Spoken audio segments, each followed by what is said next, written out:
Pernah tak anda terfikir macam mana sesebuah permainan video tu tahu bila anda patut naik level? Atau macam mana ia tahu bila nyawa anda dah habis? Sebenarnya, di sebalik semua tu ada satu idea yang sangat-sangat ringkas. Dalam kupasan kali ini, kita akan lihat bagaimana simbol-simbol mudah dalam dunia pengekodaan ni boleh mencipta logik yang begitu bijak di sebalik semua teknologi yang kita guna hari-hari.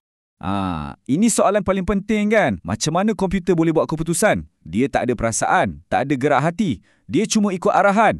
Jadi macam mana kita nak bagi arahan supaya dia faham konsep macam game over? Jom kita bongkar sama-sama. Okey, jom kita mulakan dengan benda paling asas ya, iaitu operator. Cuba bayangkan, data macam markah atau nyawa tu sebagai kata nama. Operator pula, macam simbol tambah, tolak atau sama dengan ialah kata kerja. Dialah yang bagi arahan untuk buat sesuatu. Konsep yang mudah kan?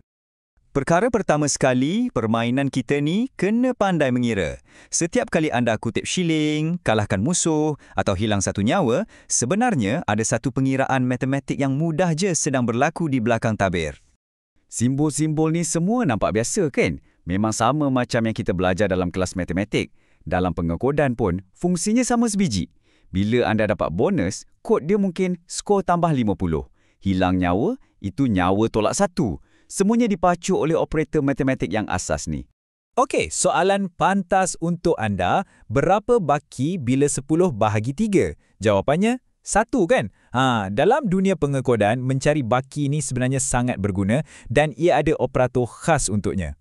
Inilah dia operator modulo yang guna simbol peratus. Kegunaannya, bayangkan anda dapat nyawa tambahan setiap kali kumpul 100 shilling. Kod boleh guna modulo untuk tanya, adakah baki bilangan shilling bahagi 100 sama dengan sifar?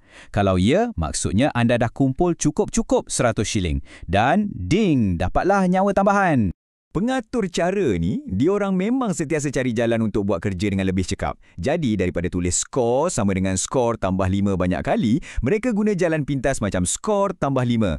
Hasilnya sama je, tambah 5 pada skor. Tapi cara ni lebih kemas dan cepat. Okey, permainan kita dah pandai mengira. Sekarang, kita nak ajar dia pula cara untuk buat keputusan. Dekat sinilah kod tu akan jadi betul-betul pandai. Kita akan bagi dia kebolehan untuk bandingkan maklumat dan bertindak ikut peraturan yang kita tetapkan. Inilah otak di sebalik setiap keputusan dalam kod. Operator-operator ni semua cuma tanya soalan yang jawapannya sama ada benar atau palsu. Contohnya, kod tu akan sentiasa periksa, adakah nyawa kurang daripada atau sama dengan sifar? Kalau jawapannya benar, maka tamatlah permainan. Adakah skor lebih besar daripada 10,000? Kalau benar, kita ada rekod baru. Okey, yang ini sangat penting dalam pengekodan. Tanda 2 sama ni, dia relax sikit. Dia cuma periksa nilai. Bagi dia, nombor 5 dan teks 5 tu benda yang sama. Tapi 3 sama ni lebih tegas. Dia periksa nilai dan jenis data. Bagi dia, teks 5 langsung tak sama dengan nombor 5. Perbezaan kecil macam inilah yang bantu pengatur cara elak daripada pepijat yang pelik-pelik. Kadang-kadang satu soalan saja tak cukup untuk buat satu keputusan yang baik. Operator logik inilah yang benarkan kita gabungkan beberapa soalan jadi satu.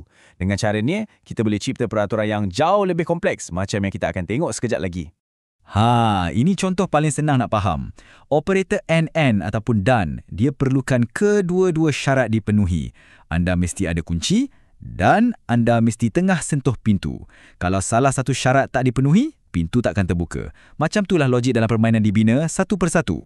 Sama macam kita belajar matematik kat sekolah dulu, komputer pun tak baca kod sembrono dari kiri ke kanan. Dia ikut satu set peraturan yang ketat tentang operator mana yang perlu diselesaikan dulu. Benda ni kita panggil keutamaan operator.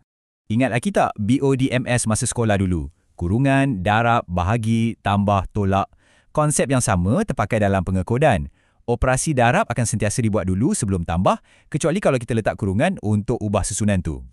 Okey, jom kita uji sikit. Cuba tengok ungkapan ni. Jawapan dia mungkin bukan macam yang anda sangka. Kebanyakan orang akan cakap ungkapan ni salah ataupun tak masuk akal. Tapi bagi komputer, ia ada jawapan yang sangat logik. Inilah cara komputer berfikir langkah demi langkah. Mula-mula, dia selesaikan 3 besar 2 yang mana jawapannya ialah benar. Lepas tu, ungkapan tadi jadi benar kurang 1.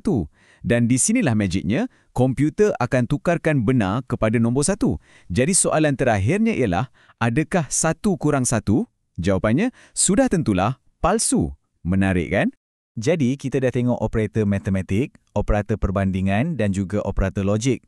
Sekarang, jom kita satukan semua ni dan lihat macam mana ia boleh bekerjasama untuk mencipta satu peraturan permainan yang lengkap.